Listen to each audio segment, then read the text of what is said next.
John Juan Matus talked about the predators who came from the distance of the cosmos to take over humanity.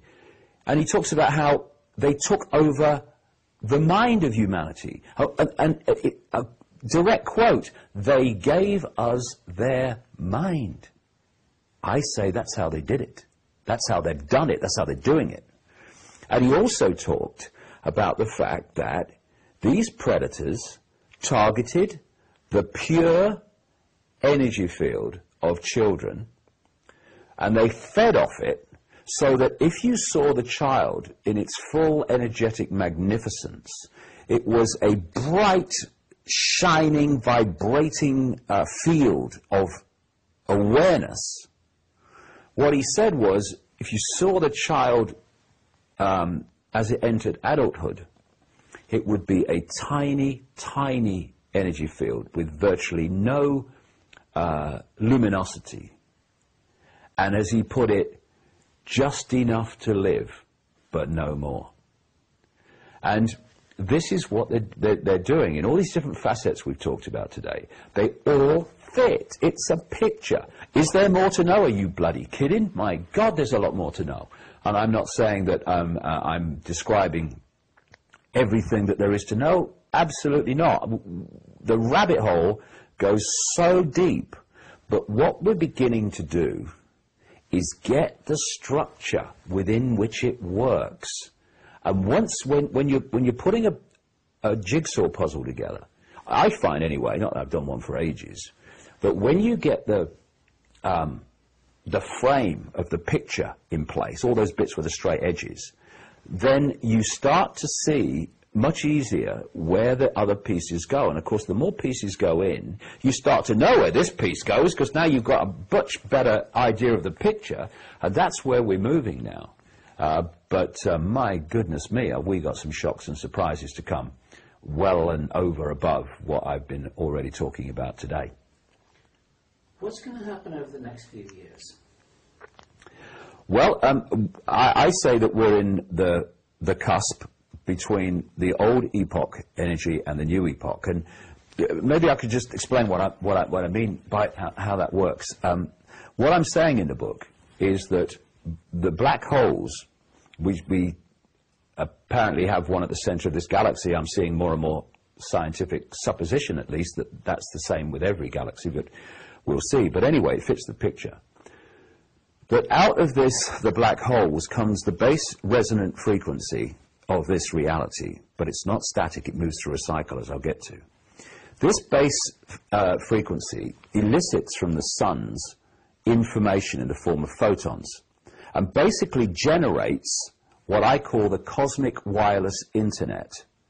Just as in this room, if this building has got the wireless internet, I'll be able to pull it onto a computer without any wires going into the wall, no wires into any circuitry, just the computer will be able to pull a wireless internet and put a collective reality, which anyone else in the whole world, can, apart from parts of China and other places, can put on that screen in the same way.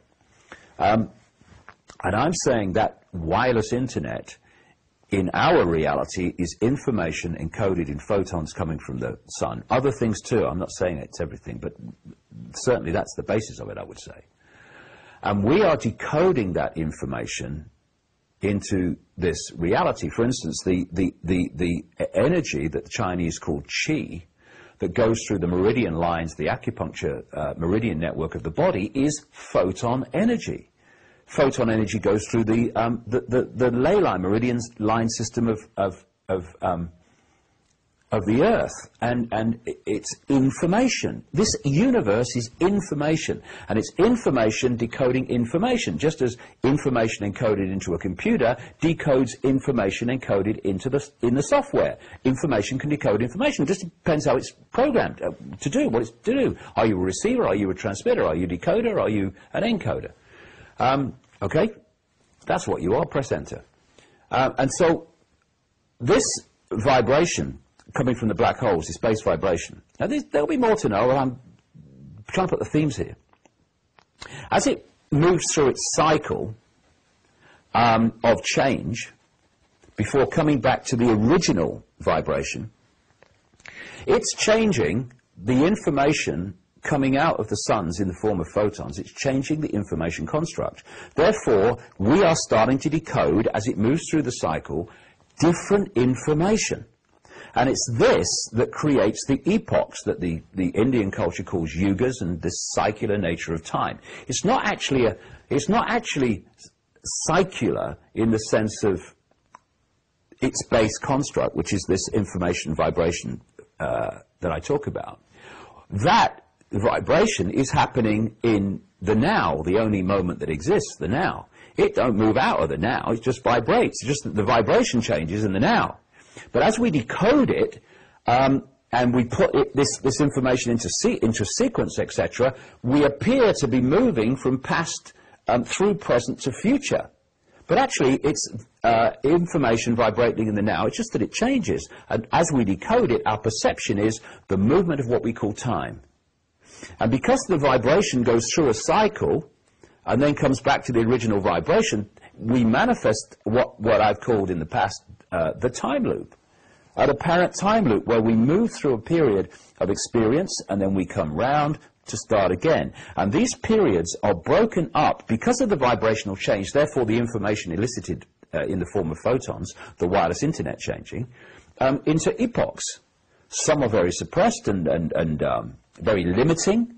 That's an experience for consciousness to have. Sometimes they're very expansive. These are the golden ages. And we choose, as disembodied awareness, where we want to experience, which of these epochs we want to experience. And because we come in and we experience a certain period as we perceive time, and then leave, then we perceive time as going from past through present to future, but actually if we kept within it, it would come back to the start. But of course it is also being impacted by how those interacting with this time loop computer game are also posting their awareness, their experience, their information also onto the internet, because the internet changes as people blog, for instance. So therefore it's an interactive thing, but I would say this is the base thing, the base foundation, and it is simply a cosmic game. So don't take it too seriously. It's a cosmic game, and we've been through humanity and are in a very challenging period in the cosmic game. But as I have said many times, there's not an AK-47 in someone's hand on another dimension saying, awareness, get in there now or I shoot.